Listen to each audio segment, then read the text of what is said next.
आज की कहानी में एक बहुत ही कमाल का विरोधाभास है। सोचिए जरा, एक ऐसा नायक जो इतना ताकतवर है कि उसे कोई हरा ही नहीं सकता, वो भला अपने ही दुश्मन के सामने एक कैदी बनकर क्यों पेश होगा? तो सवाल यही उठता है, आखिर कोई इतना शक्तिशाली नायक जिसे कोई हरा ही नहीं सकता, वो क्यों चाहेगा कि उसे पकड़ लिया जाए? चलिए आज इसी रहस्य से पर्दा उठाते हैं। तो चलिए कहानी की शुरुआत करते हैं। सीन है युद्ध का मैदान और एक अकेला दूत पूरी की पूरी सेना से भिड़ रहा है। ये कोई मामूली दूत नहीं थे। पता है, कहानी में लिखा है कि परती हूं बार कटक को संघारा। इसका मतलब है कि उन्होंने एक बार नहीं, बार बार पूरी की पूरी सेना को तबाह कर दिया।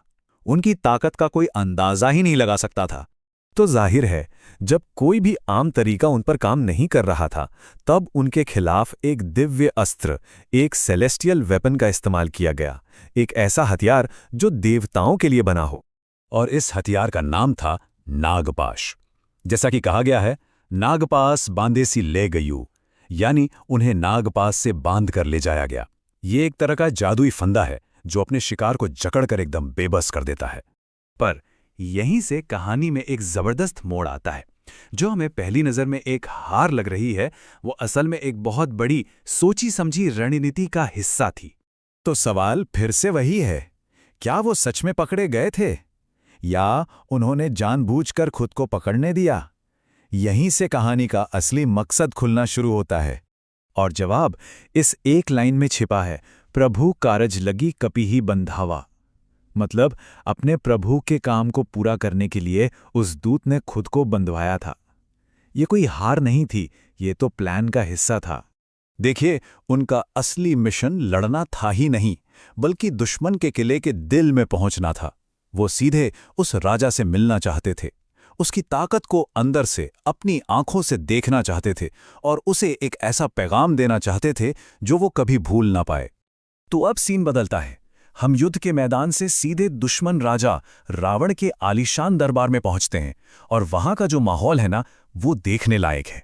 देखिए, कपि बंधन सुने निशिचर धाए, कौतुक लागी सभा सब आए।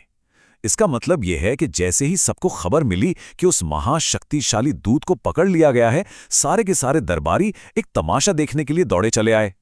उस दरबार की शानो शौकत का तो क्या ही कहना, लेकिन कमाल की बात यह है कि वहां मौजूद हर कोई, यहां तक कि देवता भी, भ्रिकुटी बिलोकत सकल सभीता, मतलब रावण की सिर्फ भौहें टेढ़ी होने के डर से कांप रहे थे। ये था उसकी बाहरी शक्ति का नजारा। और ठीक इसी जगह हमें असली ताकत और सिर्फ दिखावे की ताकत के बीच का फर्क साफ साफ नजर आता है। ये बहुत दिलचस्प है। देखिए, एक तरफ है वो दूत जो जंजीरों में बंधे हैं, पर अंदर से एकदम शांत, एकदम निडर। और दूसरी तरफ है वो पूरा का पूरा दरबार जो आजाद है, पर अंदर से हर कोई डर के मारे कांप रहा है। मूल कहानी में इस नज़ारे को बहुत खूबसूरती से बताया गया है।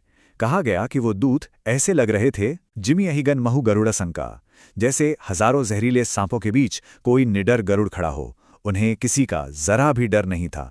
तो अब सवाल ये है कि उस महाशक्तिशाली राजा रावण पर इस निडर कैदी को देखकर क्या असर पड़ा होगा? पहले तो कपिहि बिलोकी दसानन बेहसा कहीं दुर्बाद, यानी उस दूत को देखते ही रावण जोर जोर से हंसा और उसका मजाक उड़ाने लगा, उसे अपमानित करने लगा। लेकिन ठीक अगले ही पल सुत बद सुरति कीन ही पुनी उपजा हृदय विषाद, उसे अपने मरे हुए बेटे की याद आ गई और उसका दिल गहरे दुख और शोक से भर गया। ये एक लम्हा हमें दिखाता है कि जो राजा बाहर से इतना ताकतवर और अभिमानी दिख रहा था, वो अंदर से कितना टूटा हुआ और दुखी था।